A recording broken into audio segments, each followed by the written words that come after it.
नमस्कार आप सभी को। आज की इस वीडियो में मैं एकादशी की कहानी लेकर आई हूँ। पौष मास की कृष्ण पक्ष की एकादशी को सफला एकादशी कहा जाता है। सफला एकादशी में भगवान विष्णु की पूजा की जाती है। इस एकादशी को करने से कई अश्वमेध यज्ञ करने के बराबर फल मिलता है। प्राचीन समय में महिष्मान नाम का एक राजा राज्य करता था। उसके 4 बेटे थे, जिसमें सबसे बड़े बेटे का नाम लुम्पक था। वह बहुत ही दुष्ट और पापी था। वह हमेशा अपने पिता का धन खर्च करता था। देवता, ब्राह्मण, वैष्णव आदि सुपात्रों की निंदा करके वह बहुत खुश रहता था। सारी प्रजा उसके कुकर्मों से दुखी थी, परंतु युवराज होने के कारण सब लोग चुपचाप उनके अत्याचारों को सहन करते थे और किसी में भी इतना साहस नहीं था कि कोई राजा से उसकी शिकायत करता। लेकिन एक दिन बुराई का अंत जरूर होता है। एक दिन किसी तरह से राजा महिष्मान को लुम्पक के कुकर्मों का पता चल गया। अपने पुत्र के बारे में ऐसी बातें सुनकर राजा को बहुत क्रोध आया और उन्होंने लुम्पक को अपने राज्य से निकाल दिया। पिता के द्वारा लुम्पक को त्याग देने से उसको किसी का सहारा नहीं मिला और सभी ने त्याग दिया। वह यह सोचने लगा कि अब मैं क्या करूं और कहाँ जाऊं। अंत में उसने अपने ही पिता के राज्य में चोरी करने की सोची। वह दिन में राज्य से बाहर रहता और रात्रि को नगर में जाकर चोरी करता और बुरे काम करता।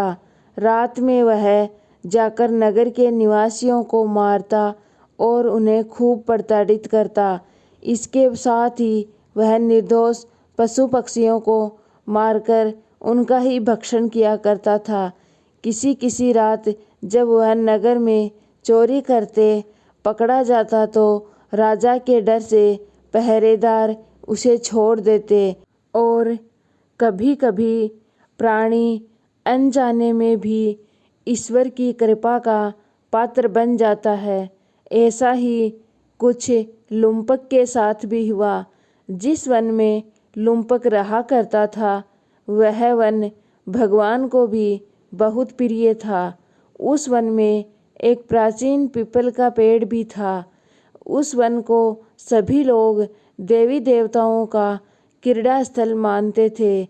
वन में उसी पीपल के वृक्ष के नीचे महापापी लुम्पक रहता था।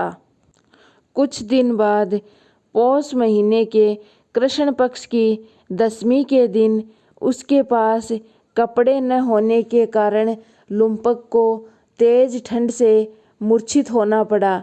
ठंड के कारण वह रात को सो नहीं पाया और उसके हाथ पैर अकड़ गए। वह रात बड़ी मुश्किल से बीती। सूर्य उदय होने पर भी उसकी मूर्छित नहीं टूटी। वह ज्यों का त्यों पड़ा रहा। सफला एकादशी की दोपहर तक वह पापी मूर्छित ही पड़ा रहा और दोपहर के समय उसको सूर्य की गर्मी से होश आया और वह अपने स्थान से उठकर धीरे धीरे चलते हुए वन में भोजन की खोज में फिरने लगा। उस दिन वह शिकार करने में असमर्थ था और उस दिन वह पेड़ों से गिरे हुए फलों को लेकर ही पीपल के पेड़ के नीचे आ गया। तब तक भगवान सूर्य अस्त हो गए थे। भूखा होने पर भी वह उन फलों को खा नहीं सका, क्योंकि वह रोज जीवों को मारकर उनका मांस खाता था, इसलिए उसको फल खाना बिल्कुल भी अच्छा नहीं लगा। उसने उन फलों को पीपल की जड़ के पास रख दिया और दुखी होकर बोला, हे ईश्वर, यह फल आप ही ले लो, इन फलों से आप ही भोजन कर लो। ऐसा कहकर वह रोने लगा। रात को उसे नींद नहीं आई, वह सारी रात रोता रहा। इस प्रकार उस पापी से अनजाने में ही एकादशी का उपवास हो गया। उस महापापी के इस उपवास तथा रात्रि जागरण से भगवान विष्णु अत्यंत प्रसन्न हुए और उसके सभी पाप नष्ट कर दिए। सुबह होते ही एक दिव्य रथ अनेक सुंदर वस्तुओं से सजा हुआ आया और उसके सामने आकर खड़ा हो गया। उसी समय आकाश से आकाशवाणी हुई कि राजकुमार, तुम सफला एकादशी के व्रत के प्रभाव से तुम्हें राज्य और पुत्र दोनों की प्राप्ति होगी। बहुत अच्छा कहकर उसने वरदान को स्वीकार किया और उसका दिव्य स्वरूप हो गया। तब से ही उसकी बुद्धि भगवान विष्णु के भजन कीर्तन में लग गई और इस प्रकार उसको मोक्ष की प्राप्ति हुई।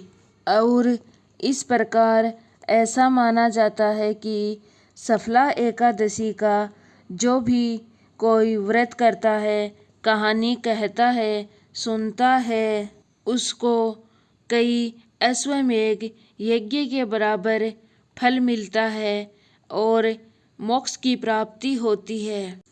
सफला एकादशी की कथा आपको कैसी लगी कमेंट करके बताना और ऐसी ही धार्मिक कहानियाँ सुनने के लिए चैनल को सब्सक्राइब ज़रूर करना।